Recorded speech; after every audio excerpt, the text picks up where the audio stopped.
And welcome in, everybody. Brad Logan alongside Sudu Upadhyay. As today we are here with you on the Talk of Champions. And Jake Hromada will join us here in just a little bit as we get you set for Ole Miss taking on Georgia tonight in SEC basketball.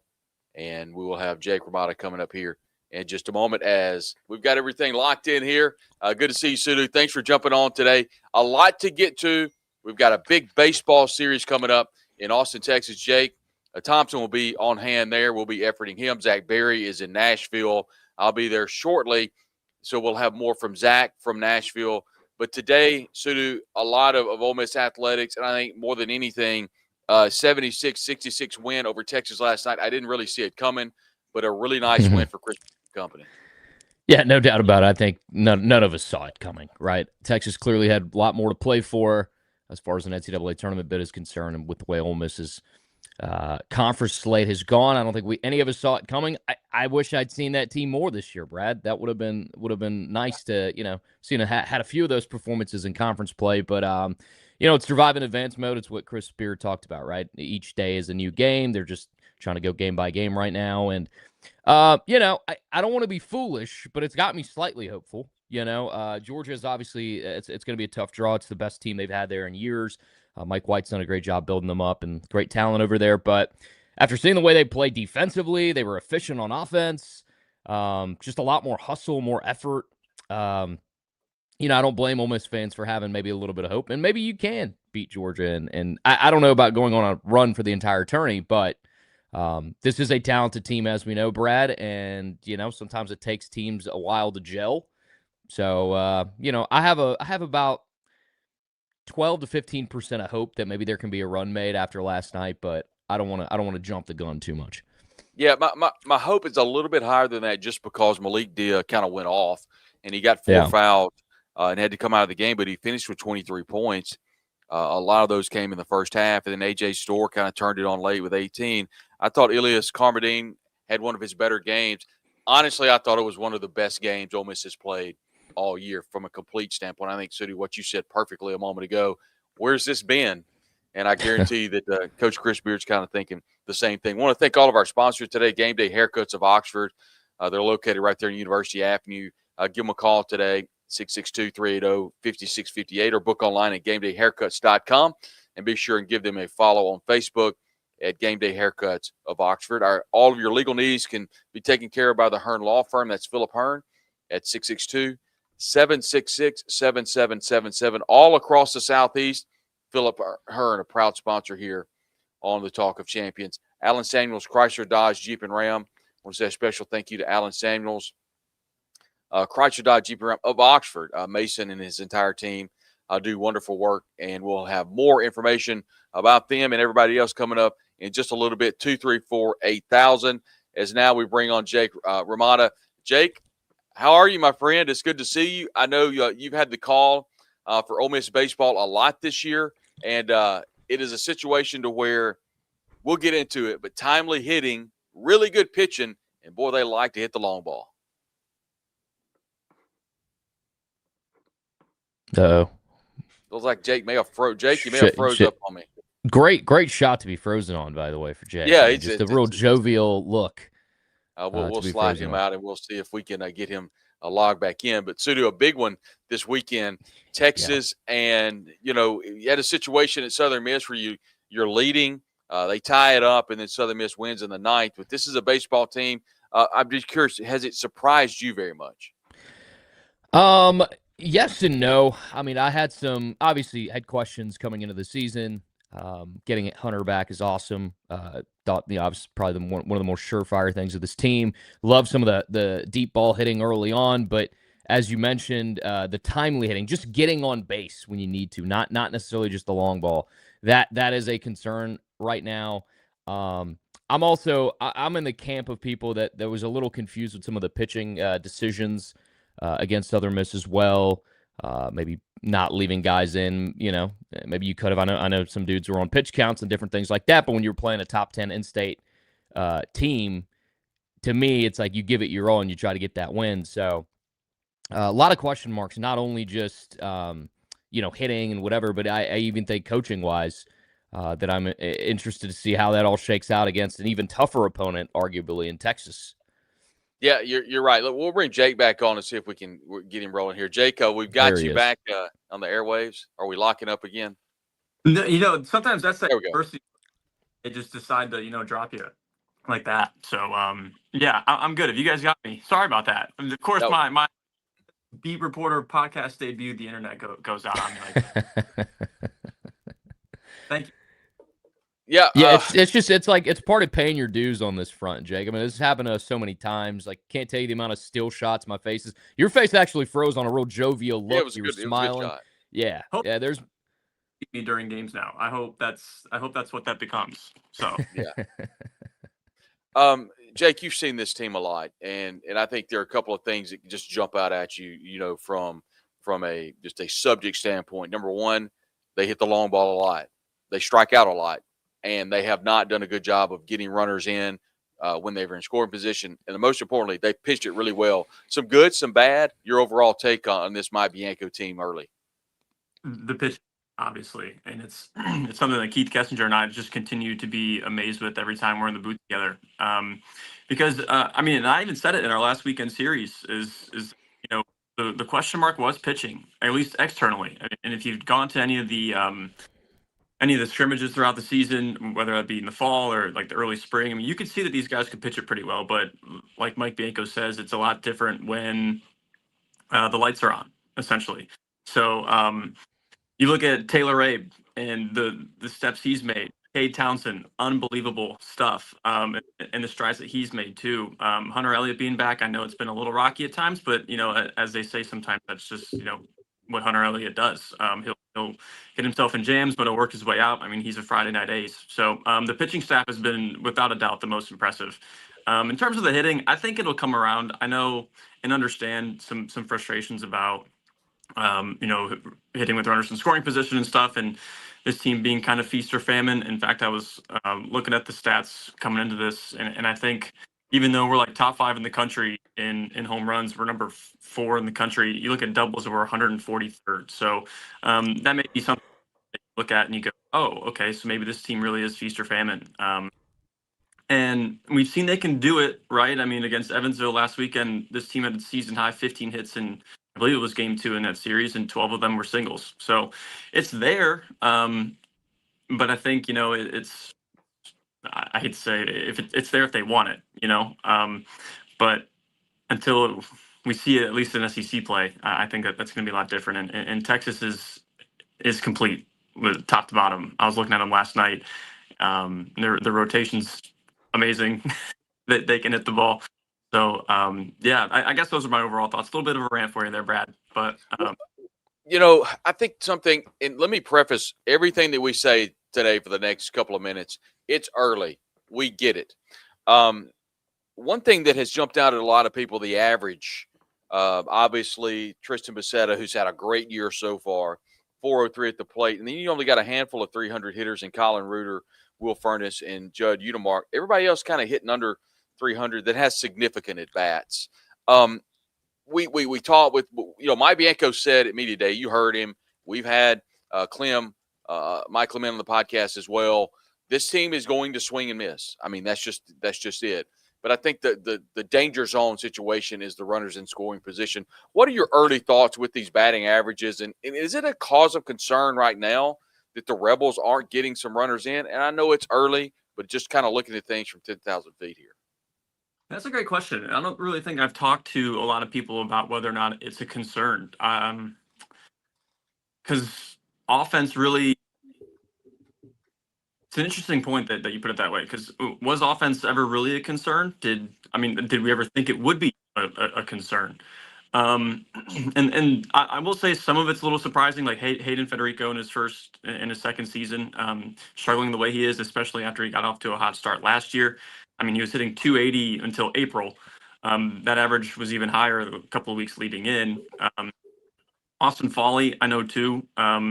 Little surprising to see, and I think we've seen the talent right with both guys there. It may just be in between the years, and a big part of baseball, as you guys know, is the mental game. And the constant battle of internal, right? So the good news is those guys are in their second year of SEC baseball, so they know what's coming. It's not like they don't know again what's coming. They understand the pitching is outstanding that they're going to see. So you at least are comfortable with that, if that makes sense. You mentioned Colin Reuter. What a cool surprise, right? Mhm. Or I don't, actually, surprise is the wrong word. What a cool story for a guy that, I mean, raked at BYU. Absolutely had. If you look at his stats, they're tremendous stats. But a guy last year that was a role player, waited for his time, he could have easily up and left. And I love stories like this when guys just, and student athletes too, you see it on the softball team as well. But student athletes that are patient, they're not going to hop in the transfer portal right away. They trust the process and kind of getting some fruits of their labor. And that's Colin Reeder. The amount of doubles that he has, um, absolutely incredible. But he's such a cool guy, cool locker room guy too. You're around him, he means business. He's there to step up, swing away, and score runs for his team. So, am I concerned? I mean, obviously, yeah, because this team really hasn't seen a ton of power four pitching per se up to this point. I mean, you got Baylor, Ohio State, and you can, I guess, lump Coastal into that too because they're an elite program. But because the Follies and the Federicos have seen SEC pitching before, I mean, they're more than likely to turn it around, I think. Jake, one of the bigger things that stands out is that bottom third of the order. When you're going into facing a team like Texas, as we know, as talented as they are, what are some adjustments you think they can make, especially on the back end of that lineup, to keep that offense going, especially if those long balls aren't hitting like they normally do? I don't know if I heard you there. If maybe that's on me, or not. Oh, am I muted? Yeah. Well, Okay. no, you're not muted, Sudu. But when we go in and out, we've got kind of an audio situation. That's why when we have a guest. But Sudu, can you repeat the question? And Yeah, I'll can you pass along. can you hear me now, or you're gonna have to pass it along? Jake, you can't hear Sudu, can you? No, I can't. I'm sorry. Yeah. When you log out and then log back in, if we have a guest, there's a glitch in this thing. I got We you. have to figure it out. Yeah, and my thing was just the Podcast bottom. debut, man. Yeah. Go ahead, Sudu. No, the bottom third of the order, right? They went 0-9. It's kind of been a troubling trend, and just going into facing a team like Texas with elite pitching, just an elite team overall. How concerning is that, and what are the adjustments that they can make to kind of fix that trend? Yeah, great question there by Sudu, Jake. The bottom third of the order, 0 for 9, and going in to face a really good Texas lineup. Kind of, what are your thoughts on the concern there with the bottom half of the bottom third of the lineup, I should say? Yeah, and that's actually a really good question, and probably one I haven't really thought about yet. Because a lot of those questions I leave for my analysts.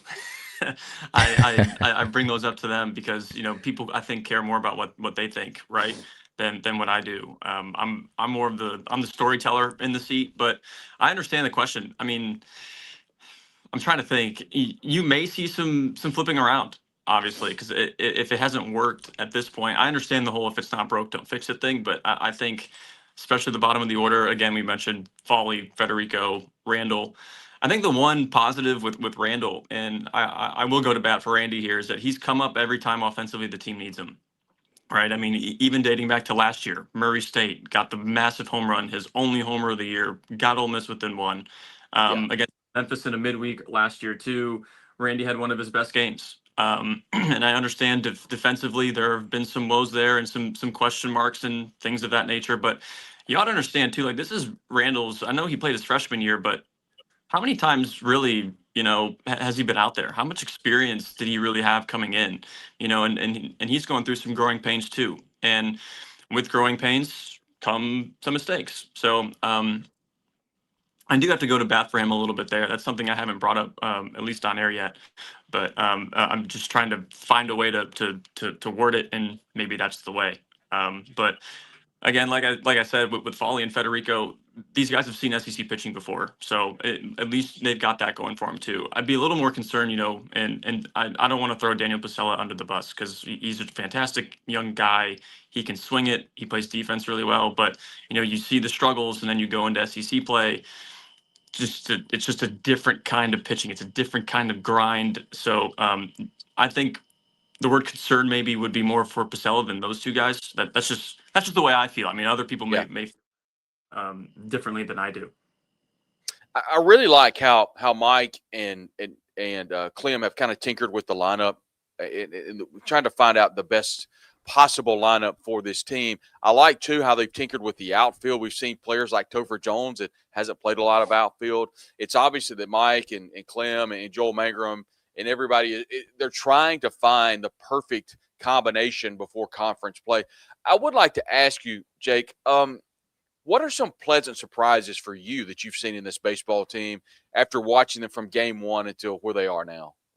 It's cool to see the pitching staff be elite. And this is Joel Mangrum's second year. You saw flashes of it last year, right? You saw what he could do, especially behind the scenes. These guys will go to war for Joel Mangrum. They see him as a second dad, which is really cool. And it's funny because I am behind the scenes of Upadhyay for our Rep Talk, and we had Joel and Kate, and those two interact with each other. It is father and son like, and think about that type of relationship that he has with Cade, and multiply it with every other guy on the team too. And it's just really cool to see that. I don't really know if that's a surprise, right? Man, you guys are stumping me with good questions today. You're making me think critically, and I guess that's why you're so good at this, Brad. Let me throw another question at your way while you think about that one. What is the best combination in your opinion? This is just your thoughts after watching this team. Who's really stood out to you in the outfield this year? Because that's been the position to where Mike has really tinkered with the lineup a lot. Yeah, that's a great question. Not necessarily the top three, really, but who has really performed well, and what have you liked out of what are some positive things you've seen out of the outfield? There's a lot of positive. So Hayden Federico, I watched some fall scrimmages too in early spring ones. Hayden Federico's done a really good job in center, defensively, right? I think that's why the lineup too is, even though he's struggling with that, because defense matters. Center field, they are the generals of the outfield. I like Topher Jones. I really do. Awesome young man. Comes with a really cool story. Began at Mississippi State, goes to Pearl River, competes there, and then comes here. Basically works as Mississippi State fans. You love to hear that, right? So Cannon Golden's been really good. I know dude can fly super fast. You watch him leg out singles some hits that doubles that should be singles, but he Brett Mosley's been. I think Brett kind of had some blunders last weekend against Evansville, but some of those are freshman mistakes, and as long as you don't make those mistakes twice, it is what it is. So I would say those guys for sure. I may or may not be some guys that I probably shouldn't, but off the top of my head, those have been some guys I've been impressed with. Sudu, can you hear me? Jake, looking at conference play, the way it kind of starts off with Texas and Mississippi State, there's just no room for any type of sitting back and trying to figure out the type of schedule that the SEC brings each and every week is just a gauntlet. So Ole Miss does have one of the most, if not the most difficult schedule in all of the Southeastern Conference. You start off with Texas, and then you go Mississippi State at home. Obviously not necessarily a number standpoint. What are you kind of looking for over the next couple of weeks from this team? Not necessarily a wins and loss, but what are you kind of looking forward to seeing out of this team at the road trip to Texas and at home against Mississippi State? Well, I'm anticipating mayhem for sure. And you look at. I was reading an article about Parham, or maybe I was listening to one podcast too, and very little teams have had success with, at least postseason success. SEC wins. Normally that matters 13, 14, and I know you say, "Whoa, what's one?" Well, it kind of matters, but Ole Miss could do it with schedule. D1 baseball called it impossible. I know Coach Bianco and the coach. The SEC schedule is always impossible. It's always hard, right? But this is different. Very, very different. they'll ever say publicly, but I will, because I mean, D1 baseball, for every single SEC team out there is scheduled to make a regional. They expect Alabama to make. So yeah, it's going to be a. I think they could do it with 12. I don't know if they'll host, but they could definitely make the postseason with 12. I think if you're hell of a job by Mike Bianco and company. Yeah. I'm not allowed to swear on air, so hopefully I hell of a or something. But that is, I think, 14 wins with this schedule. I mean, you take a look at what they have coming up. It is unbelievable. Yeah. It did them no favors. I don't know who. Someone had to look at that. Oh my God, this poor coaching staff, this poor fan base. Because it's going to be a grind. Expect there to be ups and some downs. Expect. Can you guys hear me, by the way? I've been. Yeah, in we've and got out. you, Sudu. Yeah. We've got you now, Sudu. I think you're saying yes. See, now I'm losing you. I don't know what's going on my end. Let me get this question off, and I'm going to try to figure out whatever's going on audio-wise. But you mentioned how tough the schedule is. This week was the biggest indicator of that, right? You go for going from Southern Miss straight to Texas. What would be successful this week for Ole Miss? I mean, you obviously dropped the midweek game. Even if you maybe get one in Austin, like, what do you think's the most success that they can have this week without you feeling really, really bad? And you guys are really putting me on the spot today. Obviously, I mean, a sweep and a series win. I mean, that's success, right? But you're going into Austin, right? And I don't want to say one win means a win, yay, because I know Mike Bianco will probably see this and say, hey, come on, we expect to win every series. I don't want that conversation. Just saying. Yeah. But honestly, you get out of there to win, right? And I think Southern Miss is a really good indicator. I mean, you're probably Hattiesburg is what you're. Now hopefully Ole Miss can get better, but Southern Miss is really good. I mean, you guys saw it. Hopefully, watching this, Coach Oz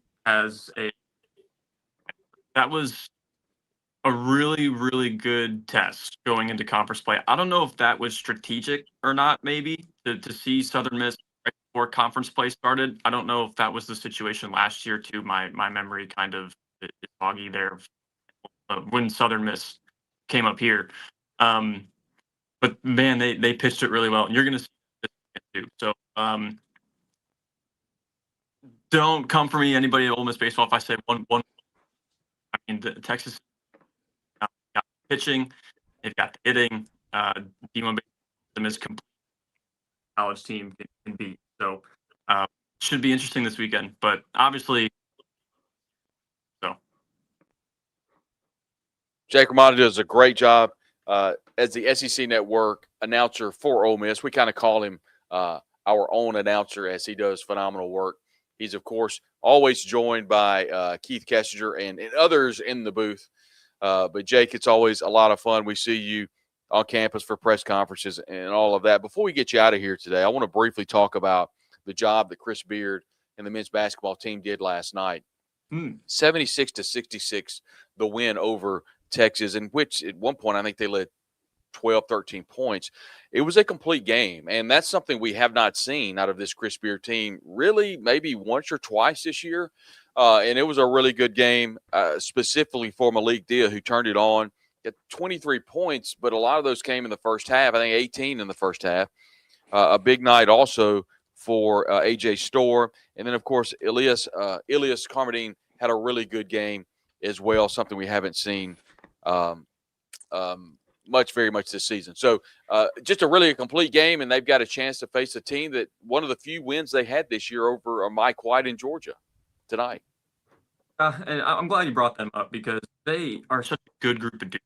And I know the season hasn't gone the way that they want, right? And fans are frustrated, and I get it. But you see the effort out there, even with their record being the way that it is, right, Brad? And the amount of heartbreak. Like, I mean, Kermit Davis and I were lucky enough to have that Vandy game on SEC Network Plus, and team gets off to a hot start, right? And then the final minutes, overtime happens, and then overtime was what it was. But for their record being what it is, I mean, this team fights, and Mhm.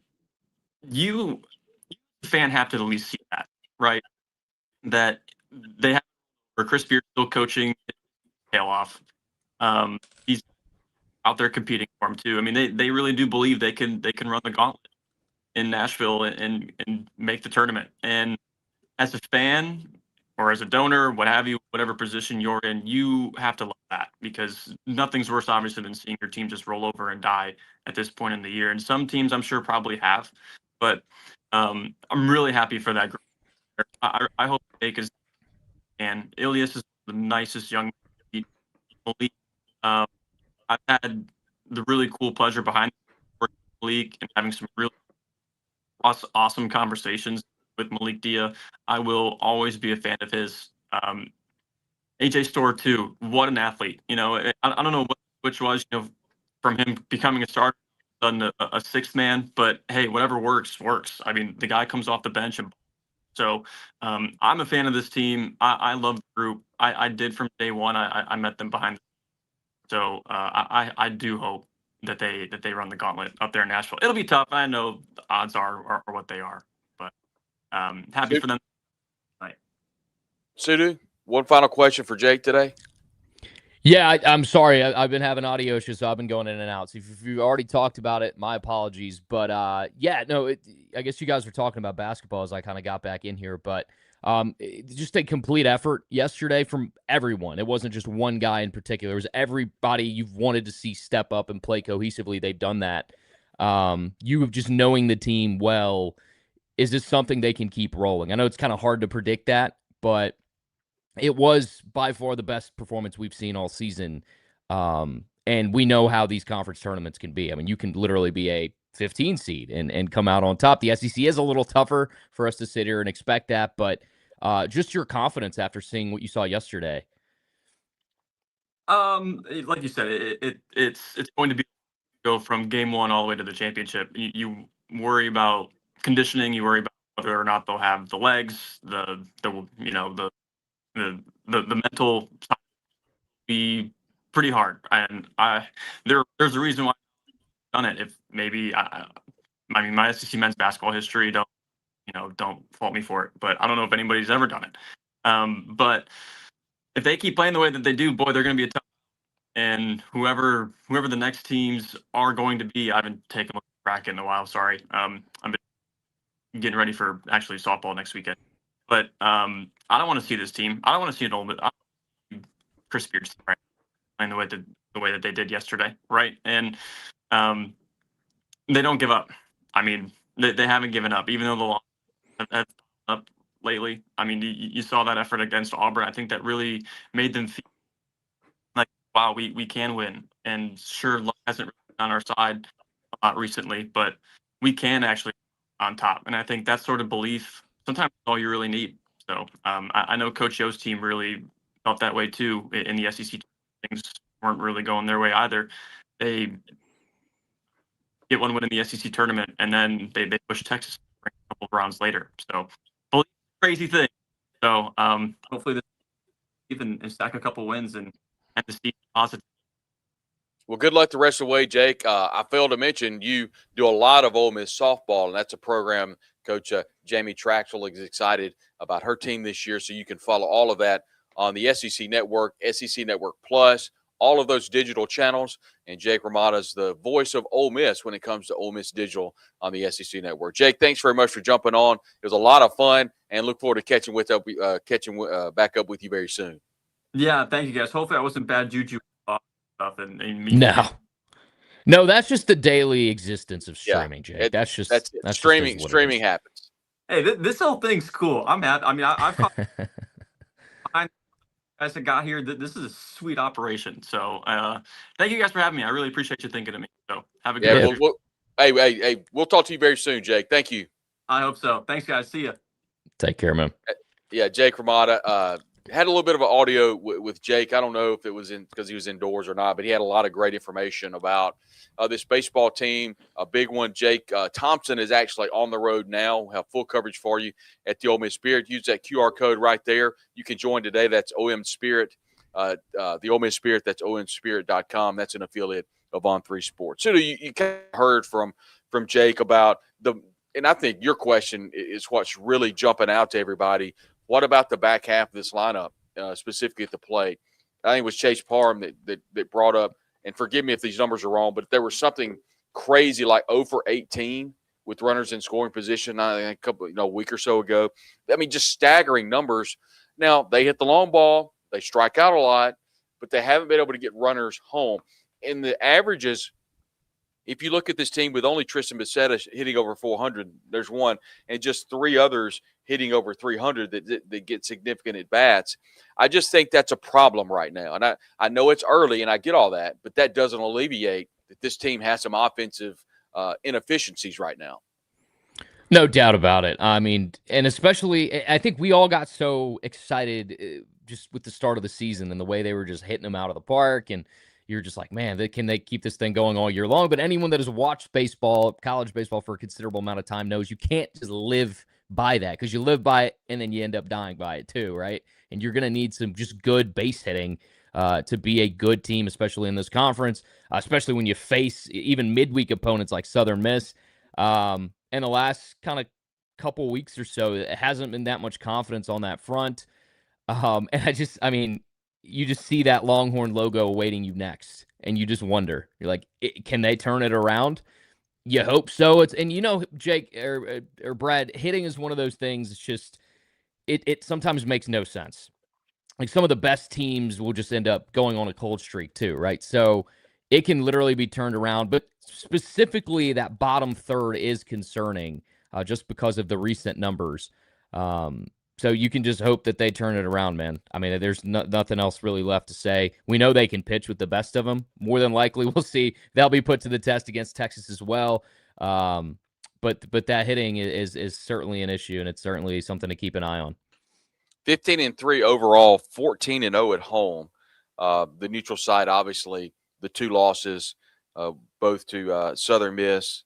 Actually, the Southern Miss was the loss that was away. The neutral sites were over in Texas when they lost the 2 games.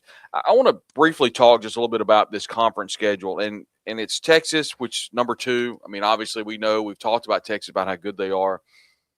Then and I actually was incorrect. It's actually Kentucky in Oxford before you host Mississippi State. I'll ask you kind of what you asked Jake, and you've got a 3-game set against Texas, 3 against Kentucky, and 3 against Mississippi State. Mississippi State, very well, they're top 5 right now. What is a good record in those 9 games to you? I mean, because, you look at it, the way their RPI is, like Jake said, 13 wins in conference. That may be, an incredible coaching job by Mike Bianco. Yeah, without a doubt. I mean, it doesn't get easy, right? It's just, this conference is unforgiving, without a doubt. I would lean towards, and once again, I know there's like a split kind of camp of Ole Miss people that placed an importance on this midweek game versus those who didn't. Those who were like, forget a pitch count. You want to win against Southern Miss. It's a ranked team with good metrics in state. I was in that camp of maybe you leave some guys in a little bit longer to try to get this win, because I also knew what was to come. Now, once again, some of this could be strategic. Some of this could be them wanting to see certain tendencies and different things like that in a midweek game and didn't put too much importance on it.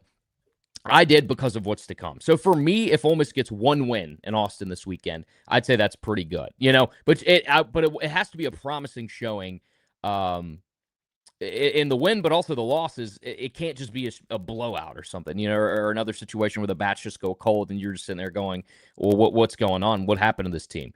So I would say at least 1 win here.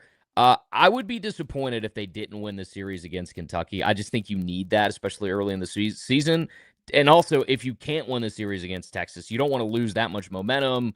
Obviously, excitement in the fan base, all these different things that come up when you just have some of these early season losses, and even confidence for this team. And it'll be an indicator on some of those issues. Have they been fixed? So I would lean towards at least one against Texas, winning the series against Kentucky, and Mississippi State's very talented, but you got to beat Mississippi State.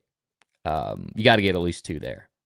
I think a really successful 9-game streak or 9-game run would be 5 wins. That would be winning the series either at Austin or at home against Mississippi State, and then winning the series against Kentucky. I think that is a really high bar for the team right now because of the difficulty of the schedule. But I think as long as you've got Hunter Elliott pitching like he is, Kay Townsend has pitched really well.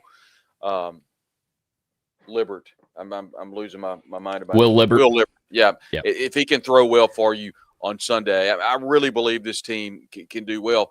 And hitting, as we've seen throughout Mike's career and really in the world of college baseball, so contagious. I mean, this team may come out and just knock the cover off the ball against Texas. You just never know. But I think anything short of 3-4 wins, I think that's going to be a disappointment to this fan base. And look, I kind of lean with you. I mean, as a lifelong Mississippian, you see Mike pull pitchers with leads and then put other pitchers in, and I know it's pitch count, and I get it, but it's kind of frustrating too. I think from a fan standpoint, when you have a good opportunity to win on the road, and it's not like this is just your next day Southern Miss team. I mean, this is a Southern Miss team that was ranked the top 10 and is one of the better Southern Miss teams under head coach Christian Ostrander. And I think all Ole Miss fans wanted to win, but I think a fragment of the fan base is like, okay, understand why Mike's doing that.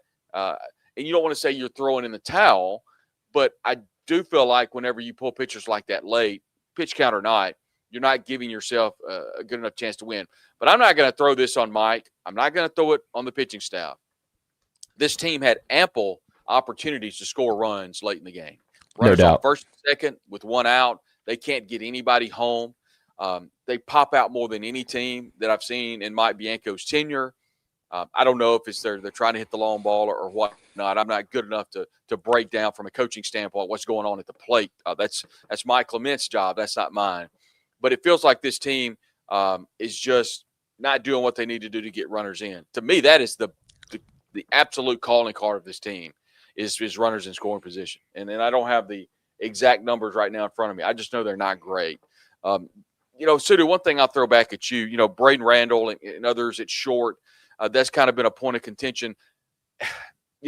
Showing it, things that show itself it's not preseason, but before conference play starts, things that show themselves often come back to haunt you in conference season. Defensively, how do you like the team? And is this a huge concern for the play at shortstop? I think he's kind of coming along nicely. That was the big glaring thing at the beginning of the season, right? And so I think it's coming along a little bit better. For me, obviously, it's just my immediate focus just continues to go to hitting. You know what I mean? And obviously, defensively, I mean, they need to be sound, they need to be secure, and that's going to be a big reason for this team obviously hosting a regional or getting past that round. But right now, I just look at the bats and I go, that's where I start at the moment. You know what I mean? I think that's the biggest glaring thing, and whether this team has success or not moving forward, to me, starts there right now. I want to briefly look at the schedule moving forward after Mississippi State and just kind of look at a couple of things. Florida is that's at Gainesville, and that's a Florida team that Sudu's been up and down. The SEC as a whole, and as we talk about some of these teams, they're kind of head scratchers. And I have to look and see. I think Ben and I were talking about LSU the other day, right? Like, just what a ridiculous week they had a week ago. Ole Miss doesn't play Vanderbilt, but Vanderbilt's been kind of up and down. Right. Arkansas has been up and down. And you look at a team like Florida that's been up and down. And then that follows up with LSU and Oxford the weekend of April 10th. And so who knows what LSU team you're going to get. Tennessee has been a team that has been very much up and down. And then you keep going forward with Georgia and then Arkansas. So Texas A&M, Alabama. If you look at it from preseason, Sudu, versus where we are now, the schedule, while don't get me wrong, it's very difficult.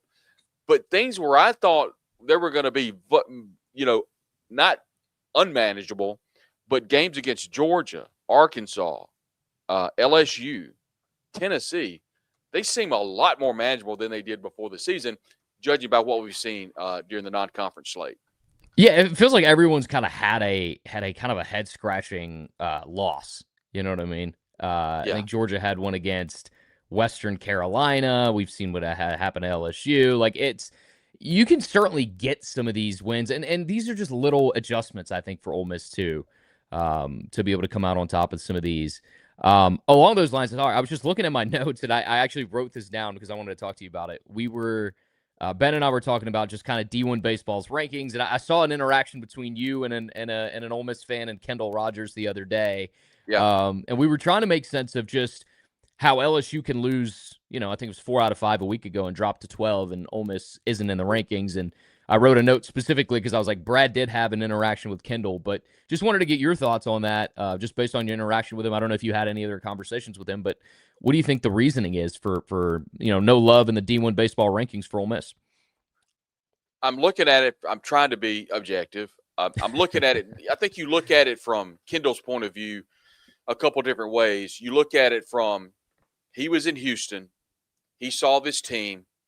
And from his standpoint, with the record that they have of 15-3, the 3 losses, while one was against Baylor, one obviously was against Southern Miss, which is a good opportunity, and the other was who was the other loss against Sudu in Houston? It was in Houston against who was the other one? Not Ohio State, Coastal Carolina. Yes, and so those were opportunities.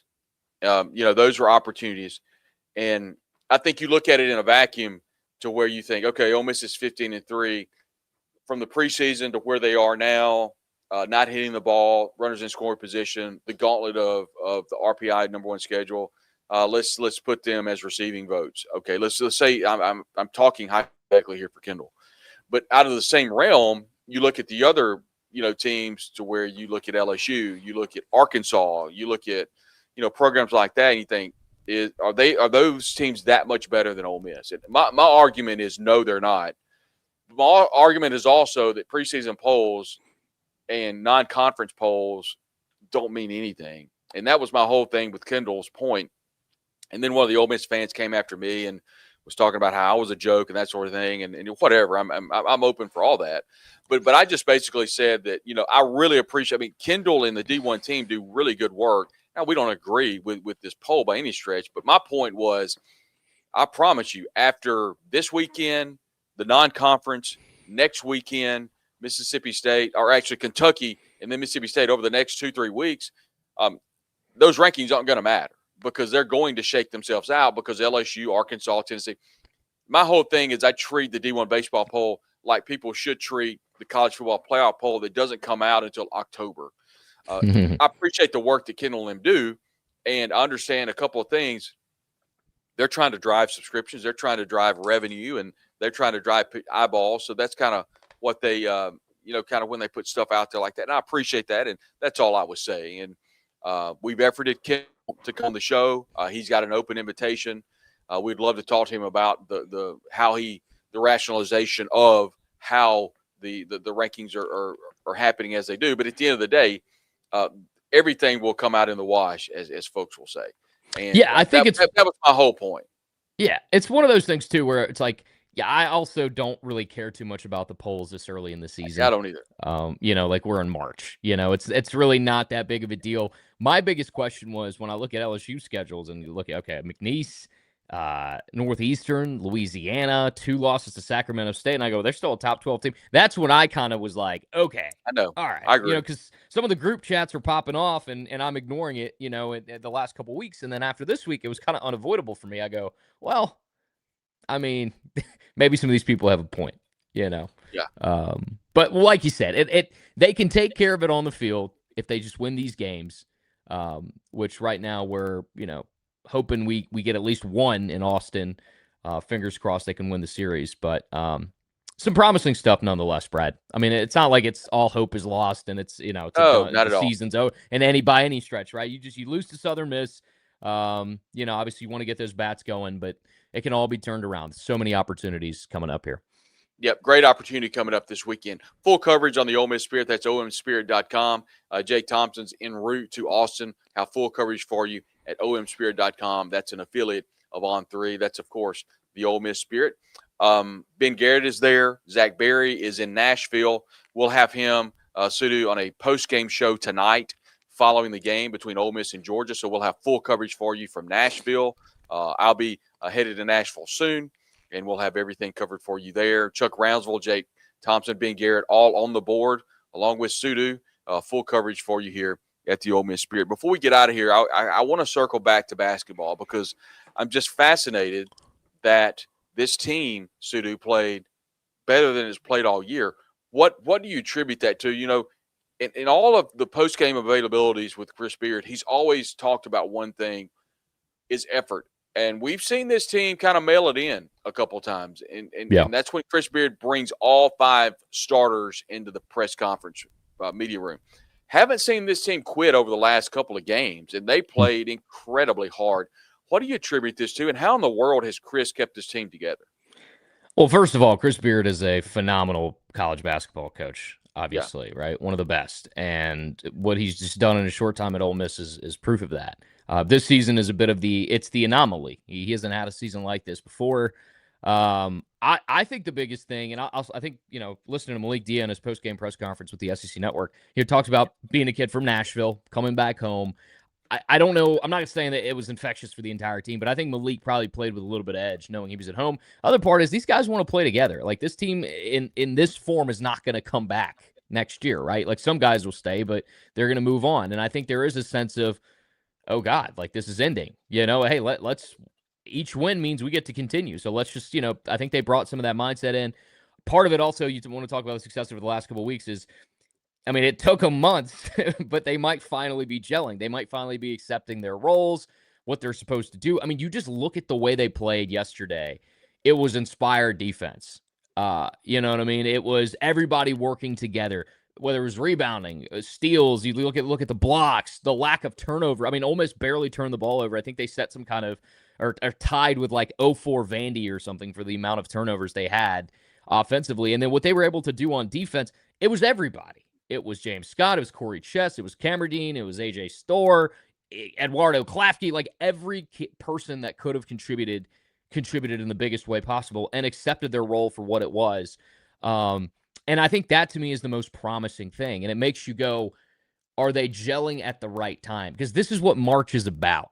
Is you can be absolutely terrible. And here's the thing, they aren't terrible. They weren't terrible all season long either, Brad. The losses are a little misleading. I found this really interesting stat. I think I heard it on the broadcast after the game. And I want to say they said the Ole Miss SID texted it to one of the guys at the desk. But in 11 of Ole Miss's 14 conference losses, the Rebels either led it after halftime or were within one possession. So they've been in almost all of these games. Like, we've seen it all season long. So when you see a team like that, you would imagine eventually they would kind of figure it out. And maybe this is them figuring it out in the conference tournament. And Georgia's a dynamic team.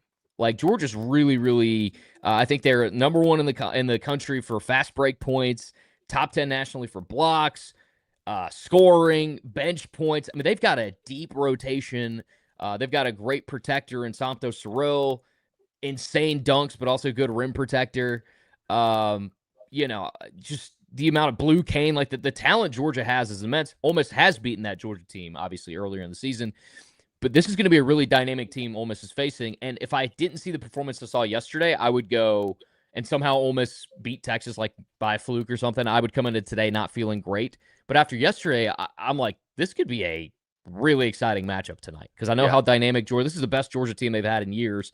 And Ole Miss is a down season for Ole Miss. Yet we're going into this game of the conference tournament and going, wait, Ole Miss might have figured it out. I mean, this is a $10+ million roster. Like, the talent has always been evident. It's just, could they put it together? Could they embrace their roles? Could they put in the effort? And it finally seems like they're on their way to doing that. So, fingers crossed. Your presence in Nashville means we live to see another day, Brad. I was looking at the bracket. When it was released, I guess last weekend, Saturday, late Saturday, and in the back of my mind, I thought, this bracket if Ole Miss, and I get it's a big word, if they can figure some things out, it actually is a really good bracket. I mean, Yeah. the way that you play with Texas, and then having a chance to face Georgia, and then should they beat Georgia, it looks like they're matched up against It's an Alabama, number 2 Alabama, I Alabama. think. And so, I mean, would you rather face Florida, Vandy, or Arkansas or Alabama? Ole Miss played Alabama really tough when they came to Oxford. Yeah, 100%. I think Alabama, Arkansas both would be out of the other two. I would take. And then do we know if Darius Acuff, what's his deal as far I as don't injury? know. He didn't play that last game of the regular Right. season, and then they've got Arkansas will have the winner of the A&M and Oklahoma winner. So that's coming up tonight. So I don't know his status, but Arkansas is obviously a completely different team. I mean, I think some lottery projections have him Sudu top what? I think I've seen top 10 easily for him. I Yeah. mean, the way he's played has been remarkable. So I'm trying to look up his injury status. It says he is hoping or planning to return in the SEC tournament. So we'll see what that actually ends up looking like. But yeah, if you could face Alabama and you can keep the magic rolling, you can potentially face Arkansas. It's going to be Oklahoma or Arkansas or Texas A&M for that matter. But let's say if it is Arkansas, I would, if they can get to the semis at that point, hey, anything's possible. Yeah, it's going to be fun to watch.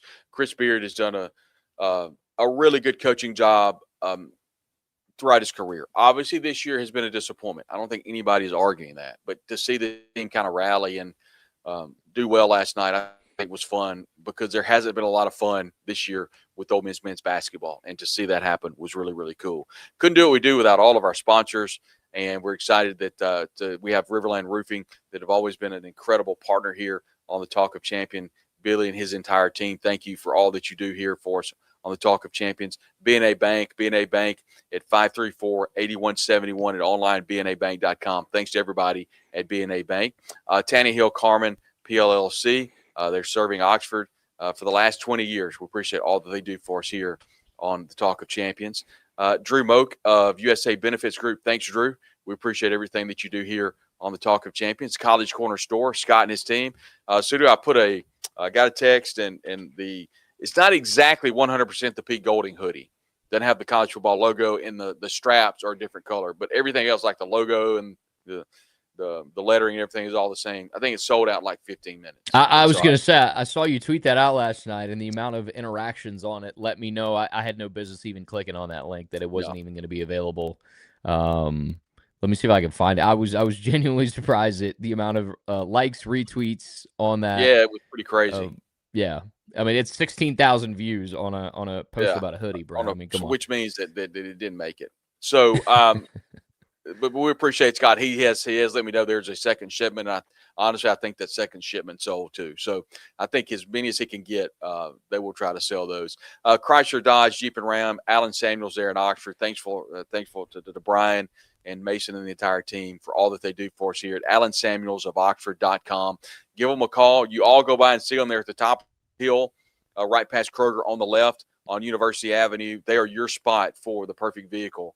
C-Spire, that is our wireless provider here on the Talk of Champions. I appreciate C-Spire and their entire team at cspire.com. Customer inspired. And then if you're looking for that perfect haircut, we appreciate everybody at Game Day Haircuts of Oxford. They're on University Avenue. Just give them a call at 380-5658. The best way to do it is go online to GameDayHaircuts.com. Follow them on Facebook and see all those cool haircuts that they're putting out there. And we appreciate them sponsoring here on the show. Obviously, our good folks at the Hearn Law Firm and Philip Hearn. Thanks, Philip, 766-7777. He's all over Mississippi, but he's also in Alabama, and he's licensed in other states in Tennessee. So give Philip a call today. He's one of your best trial attorneys. So if you need a trial attorney, he's your call. And luckily right now, Sudu, we don't need a trial attorney. So we're in good state. But if Fingers anyone's crossed. listening, if they need, fingers crossed. If anybody needs anything, if you talk about a court case, we'll get into this maybe tomorrow or later.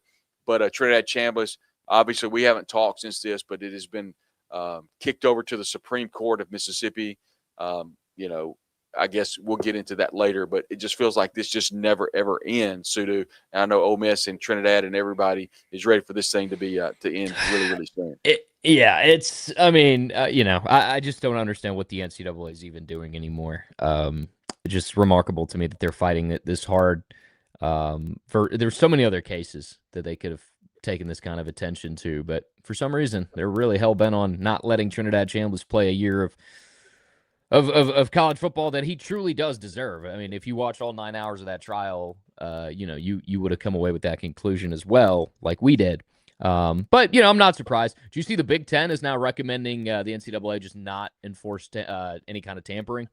I saw that, and which makes me wonder what. I've asked this question a lot, and I have not gotten the answer, which I think most people want to say, but they're not going to say it. And just kind of saying the quiet part out loud. If you're a college coach, if you're a high school coach, if you're a recruit, do at some point in the back of your mind think, I really like Clemson, man. Death Valley's awesome. And, I think Dabo's a really good coach. They're at national championships, they've won a lot of games. But man, if I work a deal out with them and I go and maybe some things get a little squirrely or whatever, can I trust this dude? And I'm wondering how much that falls into the mind and the thought process of coaches throughout college football, players. I'm wondering, Sudu, in the grand scheme of things, was this a Hail Mary by Dabo Swinney? 100%. What happened there? It had to be, man. It had to be. And I don't know if you saw. So Matt Baker earlier, I think it was this morning, tweeted, and he's with The Athletic, that he sent a public records. He's out of Tampa. Works for The Athletic. Or I think is he?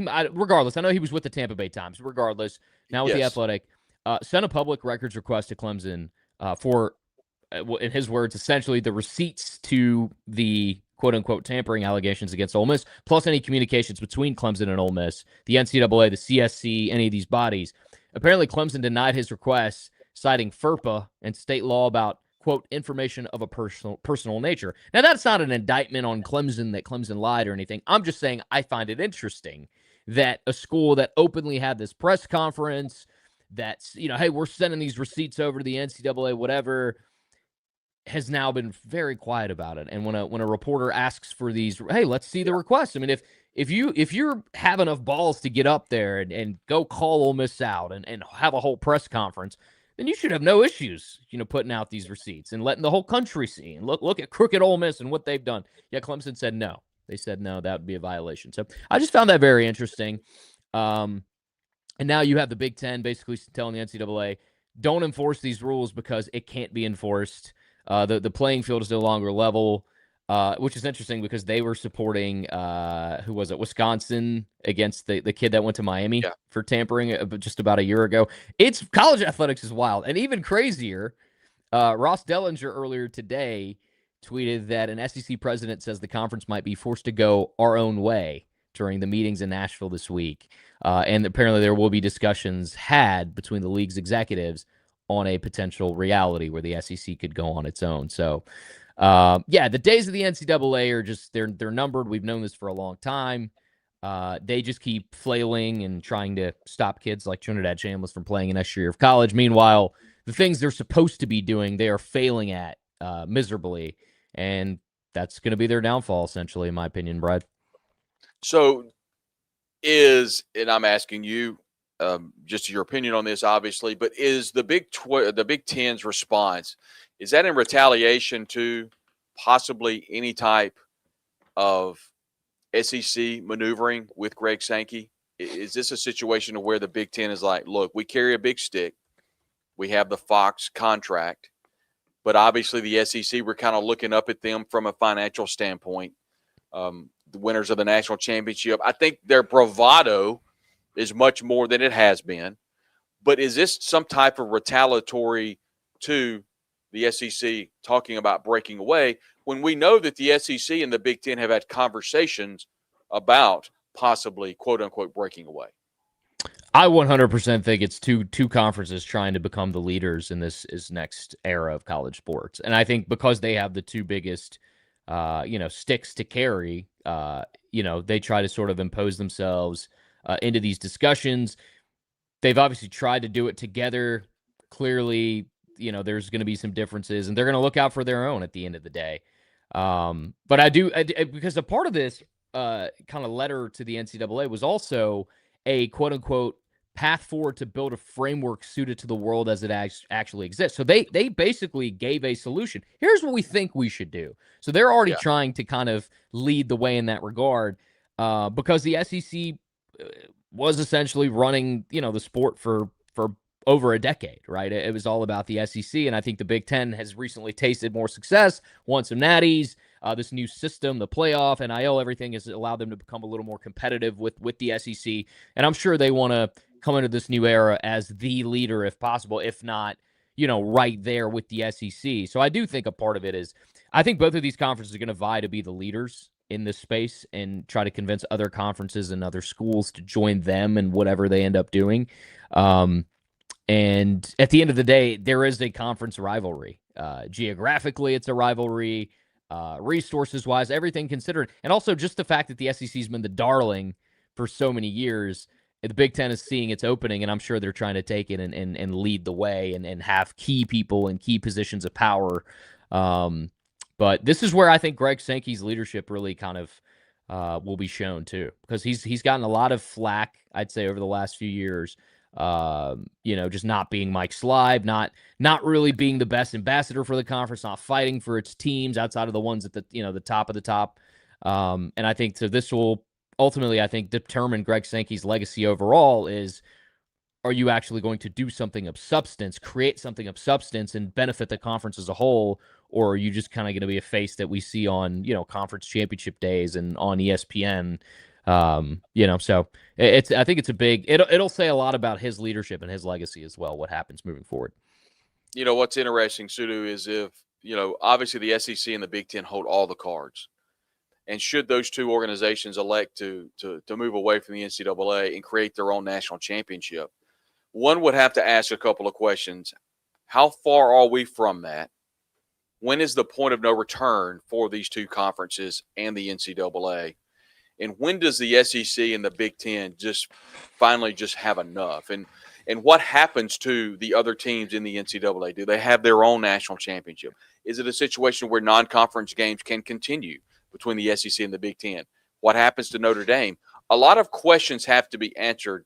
And I think when you have the sitting the sitting president of the SEC and you have the Big Ten saying what they're saying, it feels like, I'm not going to say the wheels are in motion, but they're starting to creak a little bit, Sudu. And it feels like that. I don't know how soon this thing starts rolling down a hill, but it feels like it may go at a very rapid pace when that ball gets rolling. Yeah, and I think behind closed doors, these are conversations that have been had for a while. I think amongst these people, I don't think this is just something that's popping up out of nowhere. And it's also coming up out of necessity. I mean, I think they all understand at this point that Congress isn't going to do anything. That we had the White House Commission or whatever they call that meeting of just a couple weeks ago, and it felt like it was just kind of haphazardly kind of thrown together. Even the week of, like, we were asking Chris Lowe, like, is this thing going to happen? Like when Ben and I had him on, and it's like, oh, we think it'll happen, and then they went in and nothing really got accomplished. I mean, there was clearly some misinformation there that the president totally hadn't been briefed on the current reality of college sports. There was just all kinds of things that just, I think we all saw it and went, yeah, that wasn't really, nothing really came from that. A lot of it was old talking points and things that were not true and people just talking to talk and show their face essentially. So I think the conferences now are at a point where they're going, this is going to affect us negatively. This is going to affect our sport negatively. And at the end of the day, the bottom line negatively if we don't figure it out ourselves. I've said for a long time, I think we might end up seeing a world. I don't know if this is going to be forever or just even if it's for a little bit while they kind of figure it out and maybe another governing body kind of can come through. But we could see a scenario where these conferences kind of go separately and play their own conference schedules. And then maybe there's a way that those winners play each other for a national title. I hope it doesn't come to that. I think we got something great with this college football playoff. the way it is right now. I think the next step is just going to be to get rid of conference games and expand. If they do expand it, getting that calendar kind of shortened so it doesn't go all the way to the end of January. But Brad, there is a reality, right, where the Big Ten and the SEC become their own kind of leagues, and then maybe they schedule like non-conference teams in that system somehow. There's really no telling, but they all know that as far as survival is concerned, and in order to curb the chaos, someone's going to have to lead, and it's clearly not going to be the NCAA. Sudu Upadhyay does a great job here on the Talk of Champions, and we'll hear from Sudu tomorrow as we kind of work some things out. Logistically from Nashville right now, tentatively maybe 10 o'clock, we'll be live. We'll have Zach Berry tomorrow. Also, I'm going to reach out to Jake Thompson and see if he can jump on and kind of give us a preview from Texas. He is in Austin. Ben Garrett obviously will be a part of everything as well. Chuck Rounsel on the board. And then I'll be en route or in Nashville by that point, and we'll have full wall-to-wall coverage for you from the Ole Miss men's basketball game tonight against Georgia, and then Ole Miss against Texas this weekend in a huge 3-game set. Zach Berry and I will be with you following the game tonight on a post-game analysis report of the Talk of Champions. We'll just jump on here. At the end of the game, we'll get you all that information coming up. Thanks to all of our sponsors that have helped make this entire broadcast possible, and all the broadcasts to come and the ones before. We appreciate all of you sponsoring here on the Talk of Champions. For Sudu Upadhyay, I'm Brad Logan. We'll talk to you after the game, and then Sudu and I will see you tomorrow for another edition of Talks of Champions. Thanks, everybody.